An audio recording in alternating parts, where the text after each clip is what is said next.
माहिती आहे की आम्ही यावर्षी दावोसला जाऊन 15,74,000 कोटीचे एमओयू केले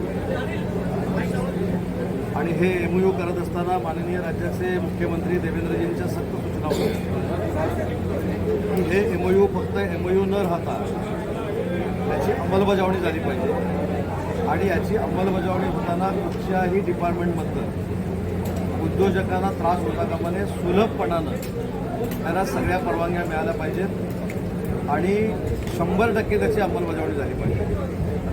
आज मला सांगताना आनंद होतोय की जे आपण प्रकल्पाचे एमओयू केले त्यातल्या सुमारे 21 प्रकल्पांना जागा देण्यामध्ये आम्ही यशस्वी झालो. 7 प्रकल्पांना येत्या दीड महिन्यामध्ये आम्ही जागा दिली. एकूण 46 आम्ही एमओयू केले होते.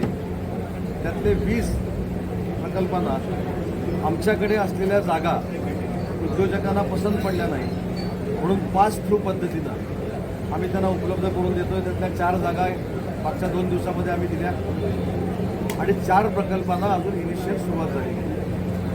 याचा अर्थ असा आहे की महाराष्ट्र देशामधलं असं एक प्रगत राज्य आहे की ज्या राज्यामध्ये 15,74,000 कोटीची गुंतवणुकीचे एमओयू झाले त्याच्यातले सुमारे 82 ते 83% प्रकल्प हे अंमलबजावणी करण्यासाठी आम्ही घेतलेले आहे. याच्या पुढे जाऊन याचा दर 2 महिन्यानं पाठपुरावा व्हावा, उद्योजकांशी चर्चा व्हावी, उद्योजकांच्या अडीअडचणी ज्या असतील त्या सोडवाव्यात यासाठी एक महाराष्ट्र शासनानं समिती गठीत केलेली आहे, टास्क फोर्स गठीत केलेला आहे. तो माझ्या अध्यक्षतेखाली आहे. त्याच्यामध्ये मुख्य सचिव महाराष्ट्र राज्य, अपर मुख्य सचिव गृह विभाग, अपर मुख्य सचिव महसूल, अपर मुख्य सचिव वने, अपर मुख्य सचिव नियोजन, वित्त, ऊर्जा, जलसंपदा, प्रधान सचिव कामगार ग्रामविकास, प्रधान सचिव पर्यावरण,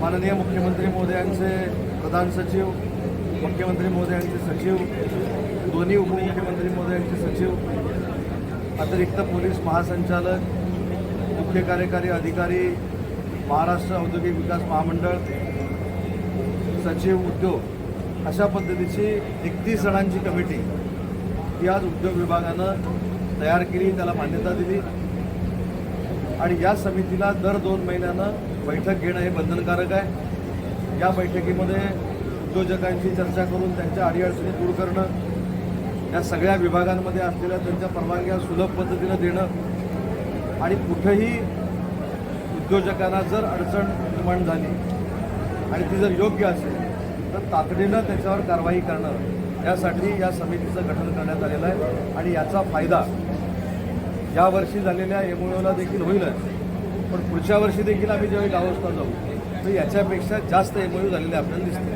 त्या पद्धतीचं ट्विट केलं आहे. त्याच्याशी उद्योगमंत्री जरी असलो तरी कोणीही सहमत होणार नाही. महाराष्ट्रामध्ये जो राहतो त्याला मराठी आलीच पाहिजे, त्यानं मराठी शिकली पाहिजे, ही आमची सक्तीची भूमिका आहे. त्याच्यामुळं उद्योजक असू दे किंवा लहानातला लहान घटक असू दे, त्यानं जर मराठीचा अपमान करण्याचा प्रयत्न केला तर त्याचा त्याला जाब विचारण्यात येईल. सर हिंदी में जय महाराष्ट्र जय गुजरात हेच सांगतो. माझी विनंती हीच आहे की ज्या पद्धतीनं फेक नरेटिव्ह सेट केला जातो त्याच्यातला हा एक प्रकार आहे. जय हिंद, जय महाराष्ट्र आणि जय गुजराती हा पक्षाचा मेळावा होता का? शिवसेनेचा नाही. हा सरकारी कार्यक्रम होता का? नाही. एका गुजराती समाजाच्या कार्यक्रमाला माननीय एकनाथ शिंदे साहेब गेले होते आणि तुम्ही आम्ही जरी विचार केला तरी आपण एखाद्या जिल्ह्यामध्ये ज्यावेळी जातो, एखाद्या कार्यक्रमाला जातो, एखाद्या कार्यक्रमाला आपण जेव्हा माणूस बोलवतो आणि त्याचं जर योग्य असेल तर आपण त्याचं कौतुक करतो. त्याच भावनेत जय हिंद पहिल्यांदा म्हणाले, जय महाराष्ट्र म्हणाले आणि त्या समूहाच्या कार्यक्रमाला गेले असल्यामुळं जय गुजराती म्हणाले. एक मी आठवण करून देतो आपल्याला, मी अखिल भारतीय नाट्य परिषदेचा विश्वस्त आहे आणि 8 ते 10 वर्षापूर्वी आमचं अखिल भारतीय नाट्य संमेलन हे बेळगावमध्ये होतं, कर्नाटकमध्ये. आणि आमच्याबरोबरचे अजून एक विश्वस्त आहेत ते माननीय शरद पवार साहेब आहेत आणि शरद पवार साहेबांच्या हस्ते अखिल भारतीय नाट्य परिषदेचं त्यावेळी उद्घाटन झालं. त्यावेळी तिथं देखील भाषण संपवताना, मुलाखत संपवताना माननीय शरद पवार साहेबांनी जय कर्नाटक असं म्हटलं. याचा अर्थ शरद पवार साहेबांचं प्रेम नाही का महाराष्ट्रावर? त्याच्यामुळं काही लोकांना अशा गोष्टी निर्माण करण्याची सवय आहे, पण त्याचा कसलाही परिणाम माननीय एकनाथ शिंदे साहेबांच्या कर्तृत्वावर होणार नाही, व्यक्तिमत्वावर होणार नाही. कारण एकनाथ शिंदे साहेबांना पूर्ण महाराष्ट्र ओळखतो. एकनाथ शिंदे साहेबांची काम करण्याची पद्धत अख्ख्या महाराष्ट्रानं बघितलेली आहे. त्याच्यामुळे कोणाला काहीच सापडत नाही. म्हणून जय हिंद आणि जय महाराष्ट्र कट करायचं आणि फक्त जय गुजराती बोलले अशा पद्धतीचा टोंडारा पिटायचा, हे सगळं आता महाराष्ट्राला माहिती आहे. रहना चाहिए. अगर मराठी माई बोली का अगर कोई रिस्पेक्ट नहीं करता तो उसके ऊपर कार्रवाई होनी चाहिए. ये हमारी शिवसेना की भूमिका ही है ना. नीतीश जी ने बयान दिया है मैंने राजनीति के इतने वर्षों में ऐसा टोपी वाला दाढ़ी वाला कभी नहीं बोला है और ये बोलने की ज़रूरत भी नहीं. एक तो ऐसा है जो महाराष्ट्र में रहता है उसको महाराष्ट्र की जनता से लगाव होना चाहिए, प्रेम होना चाहिए. जो भारत देश में रहता है वो देश प्रेमी होना चाहिए.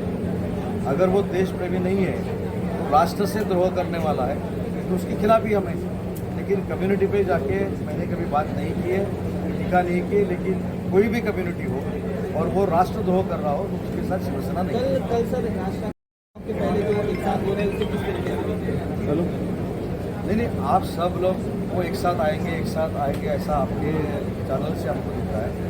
लेकिन राज साहब ने पहले से ही बोला है कि ये जो प्रोग्राम है वो राजकीय नहीं है, पॉलिटिकल इवेंट नहीं है. बराबर है.